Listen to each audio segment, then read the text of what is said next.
અરે ના ભાઈ, મારે કોઈ જ રિક્વાયરમેન્ટ નથી. અરે તમે સમજતા કેમ નથી કે હું અત્યારે બિઝી છું થોડો? મેં મારો નંબર ડીએનડીમાં નાખેલો છે તો પણ તમારી જોડે ક્યાંથી આવ્યો? પ્લીઝ મને ફરી ફોન ના કરતા. જ્યાંથી બી મારો ડેટા મળ્યો હોય મેળવી લો, પણ મારું નામ ડીએનડીમાં નાખી દો એટલી રિક્વેસ્ટ કરું છું તમને. આ માર્કેટિંગના ફોનો ઉપાડવાના હોય કે આખા દિવસમાં આપણે કામ કરવાનું હોય? ડીએનડીમાં નાખેલો હોવા છતાં પણ એટલા બધા કોલ્સ આવતા હોય છે દિવસમાં કે ના પાડીને કંટાળો આવી જાય છે. એટલે જો તમે જાણવા માંગતા હોય કે કઈ રીતે આપણો નંબર ડીએનડીમાં નાખીએ જેનાથી એના પછી આપણને કોઈ પણ વ્યક્તિ જો ટેલી માર્કેટિંગ માટે કોલ કરે છે તો એવા સંજોગોમાં એ એક સજાપાત્ર ગુનો બની જાય છે, એની માહિતી જો જોઈએ છે ને તો એના માટે ધ્યાનથી સાંભળજો. હું તમને એક વાત કહું.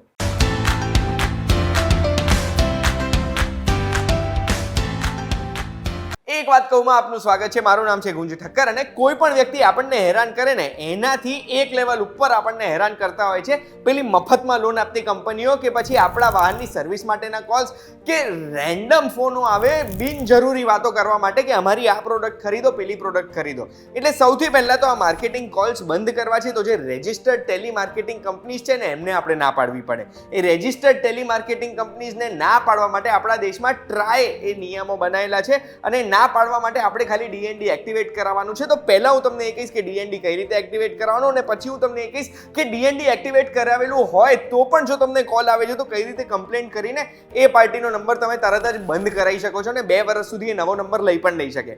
પહેલા વાત કરીએ કે ડીએનડી કઈ રીતે એક્ટિવેટ કરવાનું. તો એના માટે 1909 ઉપર તમે કોલ કરી શકો છો. IVR આવશે, 1 દબાવો, 2 દબાવો, 3 દબાવો, એવું કરીને તમે ડીએનડી બધા માટે એક્ટિવેટ કરાવી દેશો તો કોઈ પણ ટેલી માર્કેટિંગ કંપની તમને કોલ નહીં કરી શકે. અગર એવું નથી કરવું તો તમે 1909 ને આટલો મેસેજ કરી દો, સ્ટાર્ટ, એના પછી સ્પેસ, એના પછી 0. આ મેસેજ કરશો એટલે તમારા ફોનમાં ડીએનડી એક્ટિવેટ થઈ જશે. અગર એવું નથી કરવું તો તમે તમારા મોબાઈલ ઓપરેટરની એપમાં જઈને પણ કરી શકો છો. વોડાફોનની જો અગર હું તમને માહિતી આપું તો વીનું એપ તમારે ખોલવાનું છે. એ એપ ખોલશો ને, અગર તમે ડાઉનલોડ નથી કરેલું તો ડાઉનલોડ કરીને તમારો નંબર એન્ટર કરીને પછી ઓટીપીથી લોગિન કરીને તમારે વોડાફોન આઈડિયાના એપમાં જવાનું છે. એમાં તમે છેક નીચે જશો ને તો ડીએનડી તમને હેલ્પ એન્ડ સપોર્ટની નીચે દેખાશે. અહીંયા ફૂલ ડીએનડી કરીને હું એક્ટિવેટ કરી દઈશ તો એવું લખેલું આવે છે કે 24 કલાકમાં ઇમ્પ્લિમેન્ટ થઈ જશે. હું યસ આપી દઈશ તો પૂરેપૂરું ડીએનડી મારા ફોનમાં એક્ટિવેટ થઈ જશે. એ જ રીતે અગર તમે જીઓનો નંબર વાપરો છો તો માય જીઓ એપ્લિકેશન ખોલો. માય જીઓ એપ્લિકેશન ખોલશો એટલે સર્ચ કરવાનું છે તમારે. સર્ચ શું કરવાનું છે? ડીએનડી. એમાં ડુ નોટ ડિસ્ટર્બ આપણને દેખાઈ ગયું છે. ડુ નોટ ડિસ્ટર્બની નીચે આપણો નંબર લખેલો છે. હવે આપણને પૂછે છે કે પ્રેફરન્સીસ સેટ કરો, તો ફૂલ્લી બ્લોક્ડ કરીને હું ઓન કરી દઈશ અને સેવ કરી દઈશ તો એ મને ફૂલ્લી બ્લોક કરી દેશે. અગર મારી કોઈ સ્પેસિફિક રિક્વાયરમેન્ટ છે કે આવા મેસેજ મને આવશે તો ચાલશે તો હું એમાં સિલેક્ટ કરીશ. જો આ 24 કલાકમાં આ પણ થઈ જશે, મને મેસેજ આવી ગયો. એરટેલનું એપ અને એરટેલનું સિમ કાર્ડ બંને મારી જોડે નથી એટલે મેં સ્ક્રીન ઉપર એક લિંક મૂકેલી છે. આ લિંક ઉપર જઈને તમે તમારો મોબાઈલ નંબર એન્ટર કરીને એરટેલમાં પણ ડીએનડી કરાવી શકો છો.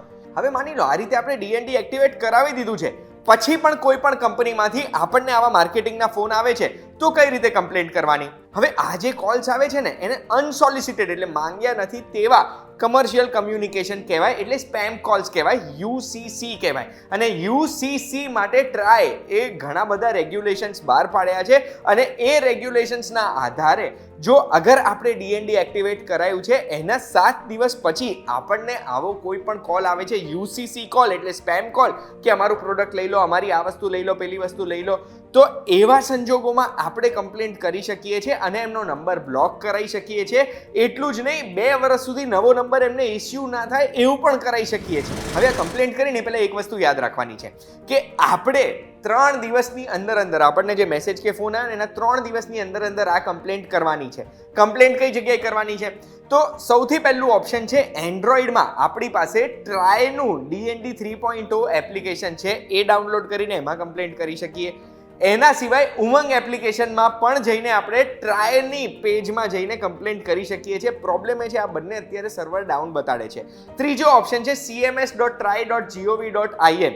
આ વેબસાઇટ આવી દેખાશે, એના ઉપર જઈને પણ આપણે કમ્પ્લેન્ટ કરી શકીએ છીએ. ફરીથી આમાં કંઈક સર્વરમાં અપડેટ ચાલી રહ્યું છે એટલે જ્યારે હું શૂટ કરતો હતો ત્યારે સર્વર ડાઉન હતું, પણ કદાચ તમે વિડીયો જોતા હોય અને તમારે એની જરૂરત પડે ત્યારે તમે આમાં જઈને કમ્પ્લેન્ટ કરી શકો.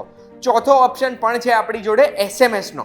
SMS આપણે શું કરવાનો છે 1909 ઉપર SMS કરવાનો છે કમ્પ્લેન્ટ કરવા માટે, એટલે 1909 ટ્રાયનો નંબર છે.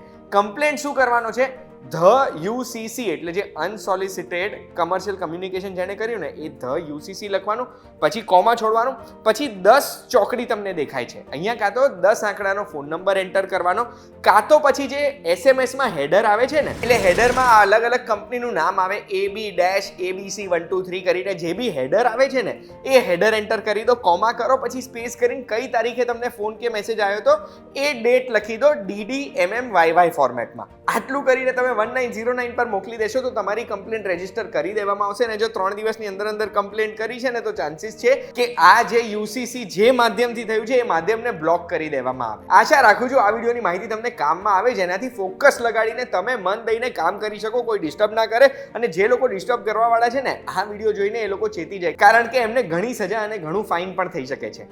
આવી જ માહિતી જો તમને ગમે છે તો એના માટે એક વાત કહું, રોજે જોજો VTVGujarati.com પર. આપણે ફરી મળીશું.